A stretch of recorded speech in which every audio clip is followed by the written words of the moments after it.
Go again. Go. It's not enough. Right. A little closer. Really? Maybe right here. Because you gotta think about the fence. It's gonna get tall. That'll be. Yeah, but we're gonna lift the fence up. How to package away. We're gonna. That's fine, but we're gonna lift the fence up. So normally you want it to go over them, just so you know. The fence? Watermelon, I didn't. Yeah. So because we're not gonna put the fence against the ground, we're gonna put the fence up a little bit.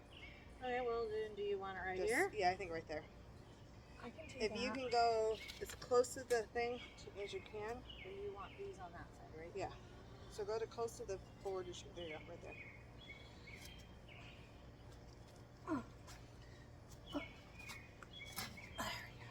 Pass the rock. It's more like that green mud. Okay, where can I stand in this one? Is there anything right here? I'm not positive. You can stand right here. Because this stuff didn't come up. It's right here. It washed out. Oh, but it's growing. So I'm right there. replanting. All right, ready?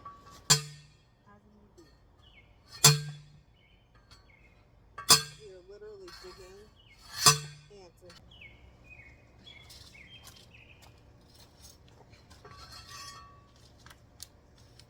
Now, is there anywhere I can step on this one? Or do I need to stay on You the can wood? step on this side again. Oh, I meant right there. A little bit behind it. Just Is not right over there here. okay? There was something planted in here. I have to look at pictures. Is this okay? That should be fine. What about a little bit further You back? can step right here because the cantaloupe never came up. Well, I'm So I'm good like this. replanting. I just move.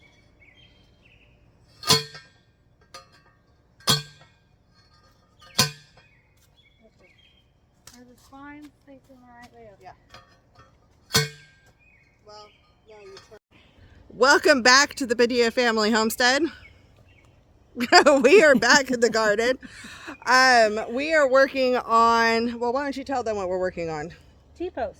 Pounding in T-post. Pounding in T-post. We are basically adding in, I think, the last of our supports that we need.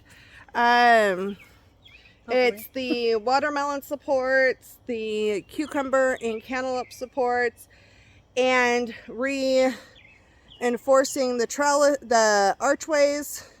And then we're going to be adding more stuff to that to create a large arch trellis cool area. So that's what we are working on. So we have, I think these are 6-foot T-posts. So once they're hammered in, they're about 5 feet tall. And then to do that, we're just going to stick them on the outside. correct. And then probably like. So we're sticking it against the outside. No, I think the middle. Smack dab in the middle, yeah. Somewhere in here. Actually, where you need to rethink really fast something. Well, which is fine. We could put on camera. So right here. So what we're going to be doing is we're adding fencing to these. And I think the fencing should be on the outside. So I think we need to add the fencing and then add the T-post to the center of each of these, because that'll stop these bars from bending. Well, everything I've seen, they put them on an outside bar for the whole structure. And you do it on that one and that one. And then the fencing attaches to the T-post and this. So this is shoring up. This whole thing is going to be shored up by this. And then the wire fencing is also. Okay, so do we need to pull that out? Because to have it be that close? These are good questions that we're figuring out right now. That is a good question. I wonder if I move Because that's here, really. I should be able to pound it here, and that would. And I can kind of hold it that way. We'll see. All right, we're going to put the camera down, and we're going to start doing this and bring you along for the journey. Because it's going to be noisier, this is the same day I'm recording this as the video that you saw before this. And there's people that have had chainsaws going, lots of yard work going. So I may do a voiceover for this portion of it. We'll see what happens from it. But I'll be explaining, and then I'll show you our end product, which may or may not be done today. We'll see. Put you guys in a good spot. So we got a little bit further into this project and the memory became full on my camera, and I had to go charge it, plus it got really hot. So we got our T-posts in on the edges of the archways that day, and then we stopped. And a few days later, which is actually this morning, the day this video came out, my husband and I went back out there early in the morning before the heat came out, and we started getting the fencing up. So this is a roll of extra fencing that they had from doing the edge of their property or the edge of their backyard. And we were using that to create the arches. So the first one, we kind of guesstimated how much we were going to need. And then we counted how many squares on all the following ones. Now, these arches are assembled with little pieces. It's like a foot or 2 foot sections that are screwed together to create the arches. So we knew we needed to do something to add some extra stability to grow some of the heavier things. So that's one of the reasons why my friend and I had decided to do the fencing sideways, because we think it's going to balance the support a little bit better and hold the structure of the archway, creating one large arch versus 3 smaller arches. And then we can grow easily some things on the in-between sections in between the 3 arches. So we'll have 2 more areas to grow up and over. So we're just trimming this fencing, and we are using zip ties to attach it. We're using 2 different types of zip ties. We are making sure they're outdoor and UV, okay to be out in the UV, so they're not going to break down in the sun as fast as indoor ones. So you really want to make sure that you're getting outdoor zip ties for this project. So we're starting with an edge, getting that edge zip tied in, and then we're pulling it as tight as we can. And then the 2 pieces of fencing here, we are making sure we zip tie together all the way along that edge with smaller zip ties. And really just trying to get this super secure.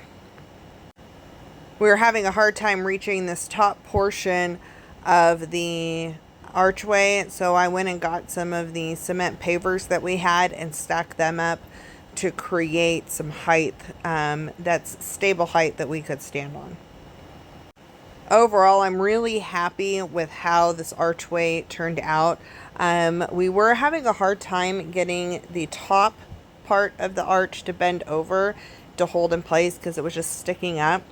And so what we ended up using, we had a piece of the fencing that we had trimmed off of one of the sides, and went ahead and used that, bent the edges of the fencing.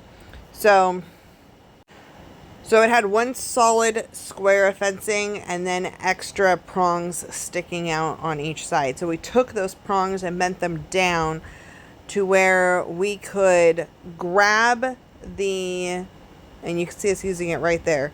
So we're grabbing the edge that's sticking up on top over the archway and pulling it down with that extra little strip of fencing and using that as a tool. And then that helped us to hold it down and zip tie it in place and be able to reach it. And this was amazing. I really liked this little extra piece of fencing. My husband was brilliant bending those prongs. Getting all the fencing on this archway, cutting it, figuring out what we were doing. This whole sped up process took about an hour and 10 minutes to do. You guys just got to see it in a very small little chunk that's spread out throughout, and I clipped out a few of the clips to make it more fun, but expect this to take some time. Okay, so overall the arch is done. We just need to trim all the zip ties, but I left them out while I recorded this so you can kind of see where we zip tied. So we started with 3 of the arches, and then we added the fencing panels sideway here and sideway across the top, horizontal across the bottom, and then horizontal across the top, and they overlapped on top. So where we have the T-post, we did heavier duty zip ties that are, I think, hold 75 pounds. So that'll help with the tension of the fencing, the actual arch, and the T-post, and the weight of the fruit. And then on the side without the T-post, we did smaller zip ties, and those only have a 45 pound, but there's not going to be as much pressure there. And so we're just staggering, so they're sharing the weight of everything. But it works out. We zip tied the top pretty good, and everything's pretty secure in. So now we get to start feeding our cucumbers and our melons and squash, because everything has popped up now over here. We'll be able to start feeding that stuff up. Plus, I'm going to plant some beans and I think some trailing nasturtium in the spots in between the archways. There's a big gap right here, and be able to plant some stuff there. So we're super stoked about this, that it's done. So next up is the trellis for our other cucumbers and hopefully cantaloupe, and the watermelon down there. I'm thinning those out. And then the trellis right here in this 4-foot section next to the peppers for the baby bush watermelons. So that's what we're going to be working on next and finishing out. So somehow I lost the footage of doing the other cucumber trellis where I actually showed the tool that we created up close, but it is what it is. So we got our watermelon trellis up here and got that secure. My husband trimmed off the extra prongs sticking out top to make it a little bit safer. We're trying to make sure there's not a bunch of things that my friend Sharon and I are going to catch ourselves on.